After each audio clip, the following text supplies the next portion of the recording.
Good day, everybody, and welcome to another edition of the Military and Foreign Affairs Network.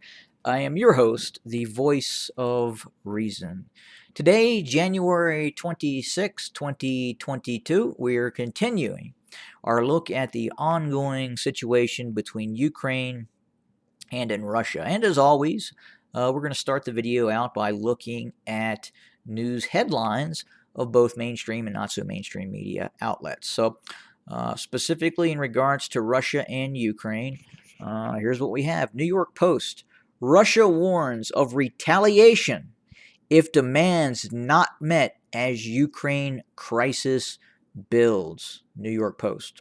So, what does that mean? Well, again, I think what they're referring to in this specific article is the list of written demands Russia is requesting or demanding from the United States and NATO. So it looks like there's two sets of demands, one from the United States and one from specifically NATO, that Russia is looking to get. And again, that is Ukraine and Georgia will never be part of NATO, and the rolling back of those post Warsaw Pact states having NATO forces be removed from said states. So, again, let's see here. RT: Ukrainian general names possible date for Russian invasion. The national interest: will Ukraine crisis spark World War III? This is a good one. Reuters: Germany offers Ukraine helmets, draws Kiev's mayor's ire. Well, never mind. Uh, let's see here. The Manila Times: Biden blinks, avoids Russia confrontation. Not sure what that's about. The Conversation, Canada: Russia has reached the point of no return in its conflict with Ukraine. I could probably see that. No, maybe we'll talk about that a little bit too. TASS: wish to ruin Minsk II may push Kiev into war with Russia. Expert.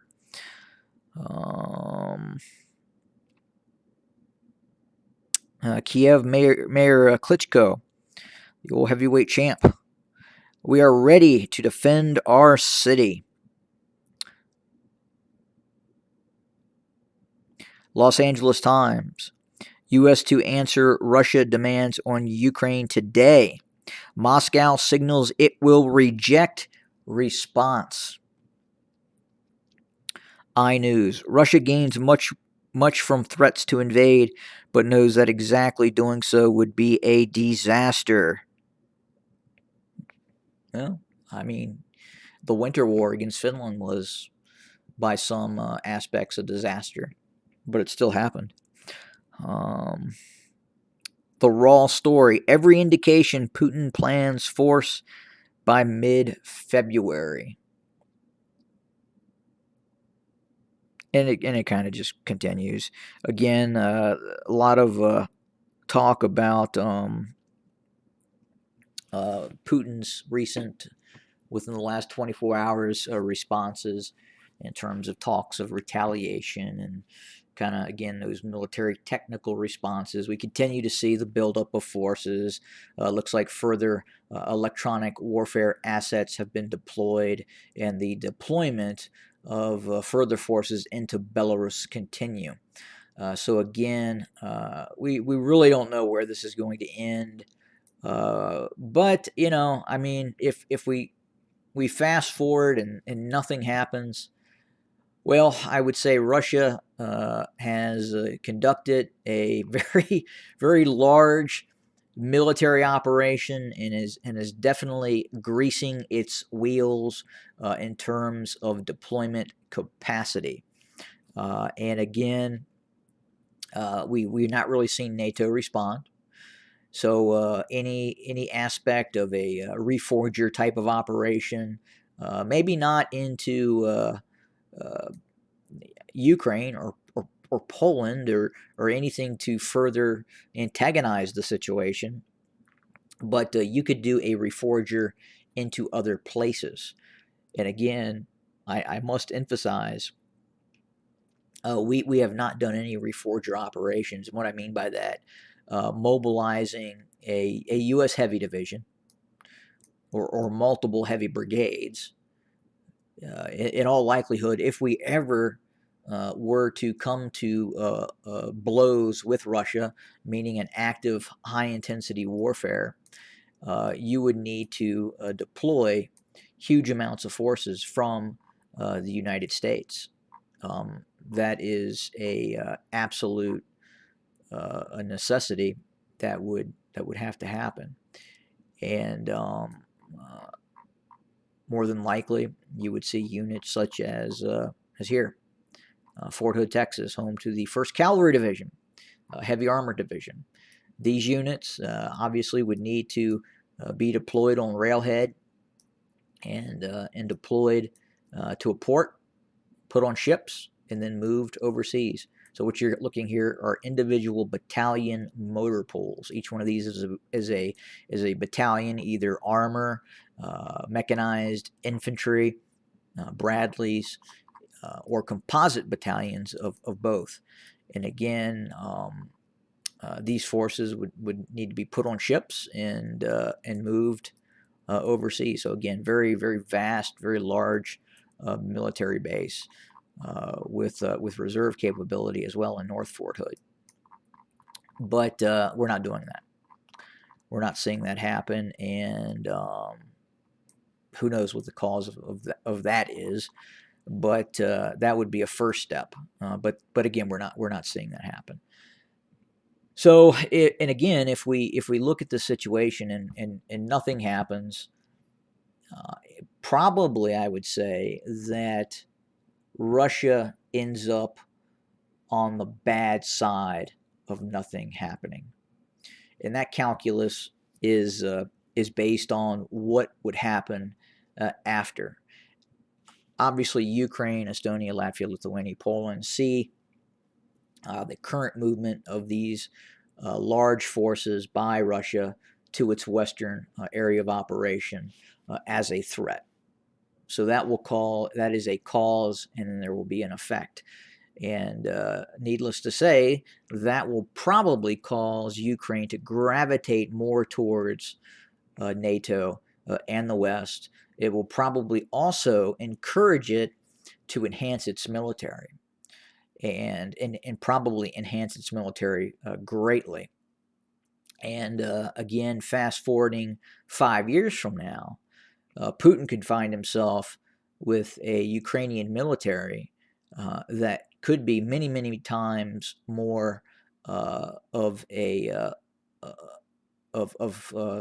sustaining a Russian attack and causing a significant resistance, and quite possibly looking at an objective of eventually a military option to Crimea, because outside of a military option of the Ukrainians using military force to go into the Crimea, then the likelihood that Ukraine would ever get Crimea back is probably zero, with the exception of some pro-Western nanny state George Soros government coming into power in Russia. Then maybe that could happen. But again, very, very remotely, and it looks like Putin is putting in or has put in the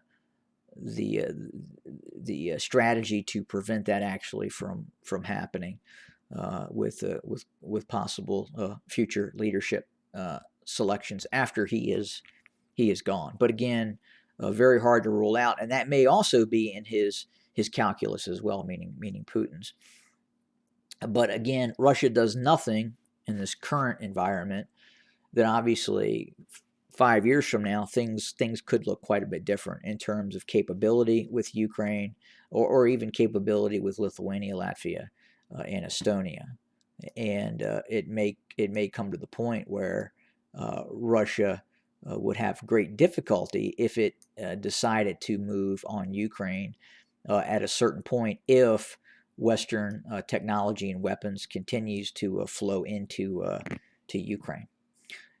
So the idea that if Putin does nothing, then the result would be probably a net future-facing loss for Vladimir Putin. So it seems like he's going to need something out of what's going on now, and it doesn't look like that the West, NATO, is going to acquiesce to any demands. And I mean, I understand in terms of the post Warsaw Pact deployments that are happening. So again, if we go back to the Cold War, the Warsaw Pact was Poland, Czechoslovakia. Again, this was all one nation state. This Czech and Slovak Republic had not broken apart, and this was Czechoslovakia, a communist part of, again, the Warsaw Pact. And there were Soviet forces based in Czechoslovakia, Soviet forces based in Poland, and obviously you had East and West Germany as well. So you had Soviet forces in Eastern Germany. Hungary, member of the Warsaw Pact. Romania had always been kind of the odd duck out of the Warsaw Pact, but nevertheless it was very, very close to the Soviet Union. And then the actual Soviet Union, you obviously have Moldova, Ukraine, Belarus, Lithuania, Latvia, Estonia. And again, this was part of the Soviet Union. And again, if you go back to 1980 and someone would have said, yeah, you know, the Baltics would be part of NATO, they would have probably laughed at you. But here they are. They actually are now part of NATO. And you know, things change. I mean, they just do. I mean, at one point, Kaliningrad. This is the Fortress Kaliningrad of the Russian Federation. A lot of Russian assets in this enclave here. But at one point, this was East Prussia. This was the heart of the Prussian aristocracy and part of Nazi Germany. And it was mainly at one point populated almost entirely by Germans, and now obviously part of the Russian Federation. So things do change, and not always the better, depending on who's losing what. So again, this really reminds me of post World War I Europe, in terms of kind of what we're seeing, in terms of the Treaty of Versailles, that was obviously Germany was on the losing end of that. They were placed under crushing debt, and that led to the short-lived Weimar Republic, and then again the German public, Germany was utterly humiliated by the Treaty of Versailles. So again, we fast forward to the end of the Cold War, where again this whole area was part of the Soviet Union or the Warsaw Pact, and now this area is now part of NATO. So again, that factor in terms of the Putin administration perception is one of humiliation, much like we saw in Germany before World War II. So again, the same ingredients of what the cause and effect of World War II, World War I, World War II are in play here as well. Now, obviously, different location, but the same idea, the same premise of one very powerful nation state at one time on the perceived losing end of a Cold War. And again, obviously, Russia has rebuilt itself from the early 2000s, the late 90s. They're not in the same situation as they were in, and they've built up their military capability. They've probably, again, just in terms of training, they do quite a bit more than the West, and we see that physically in these SNAP exercises, and just like the crisis we're in now. But we've seen this happen multiple times with Russia. We saw it in the spring of last year, and several times from 2014, 2015, 16, 17, 18, 19, 20. We have seen Russia conduct very large-scale operations to ready its forces. So it has been preparing now for something, and it doesn't appear to be defensive in nature, at least, for several years now. It's rebuilt its army again. It's really invested in a lot of training, and it has the ability to flex forces all over the Russian Federation very quickly. And many of these forces are now professional in nature. They're not conscripts. Most of their forces are professional contract forces that are very, very capable, and more importantly, very well trained. And we haven't seen, at least in Russia, the what I like to call the feminist nanny state that we've seen in other Western European nations, with the exception of maybe Poland and some other places. But by and large, the NATO ground forces, Germany, France, Netherlands, Belgium, have atrophied, and they've not done the same kind of training, and they don't have the same kind of warrior culture as we see in the Russian Federation right now. So that's gonna play into this if fighting ever actually happens. Now, obviously, that doesn't mean Ukraine, because even in the Ukraine, we're not seeing that sort of anti-warrior culture that we're seeing in some of the other NATO states. So if this does kick off, I would suspect that it's going to be terrifyingly brutal, and it's probably not going to, I don't think at least, it's going to end very quickly. I don't think we're going to see this lightning war by the Kremlin that is going to be almost 100% successful. I think it will have success in certain areas, and it will achieve some objectives if this does happen. Okay, if is the big question. If it does happen, we'll see certain objectives happen very quickly and successfully, and then other areas it will suffer some, in some cases, some catastrophic setbacks as well. So again, I just don't see this happening as the same as what happened in 2014 with the seizing of Crimea and the eastern separatist areas in the Donbass. But again, nothing is de-escalating. The rhetoric is still present. It's omnipresent and continues. The buildup of forces continue, and again, this very well could turn into a very, very large war that the world has not seen since World War II. And it will be very interesting because we've not really seen two industrialized nations. And again, Ukraine is what you would call an industrialized nation. It has a vast pool of manpower, 40 million people.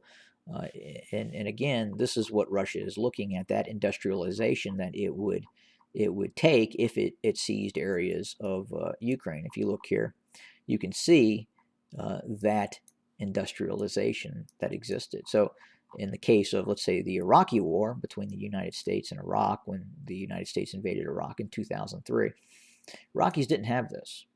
You know, their infrastructure was quite different, and their capability to fight a prolonged war, obviously with Saddam Hussein and a despotic regime in power, was much different than what the Ukrainians may be able to do.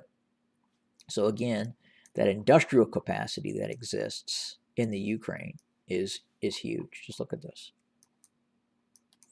So those big smelters that the Russians want. So vast areas of industrial capability. And the Ukrainians can make their own tanks, their own armored vehicles, and it's not just in the east as well.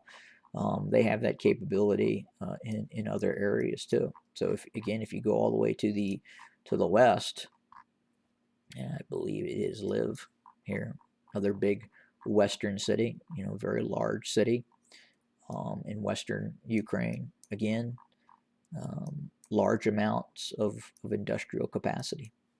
It exists.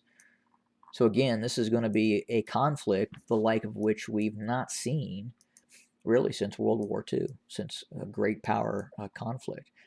And this is what Russia is looking to obtain. If not this, then maybe the eastern areas such as Kharkiv and other areas as well. So again, it's just not Kiev, and it's just, again, you can see it all over Ukraine, industrial capacity. Russians like that. They need it. They want it. And then you have the breadbasket as well. Lots of fertile, dark earth farmland that's very, very productive in terms of feeding. And then population as well. The 10 million Russians, Ukrainians that live in eastern Ukraine. Russia has had an issue with its birth rate and its population, and this would be something that could help to resolve that a bit. So again, this is what the Russians are looking at. Again, vast farmland, vast industrial capacity, and that's what they want. And they just might get it. We'll have to see what happens. But look at this.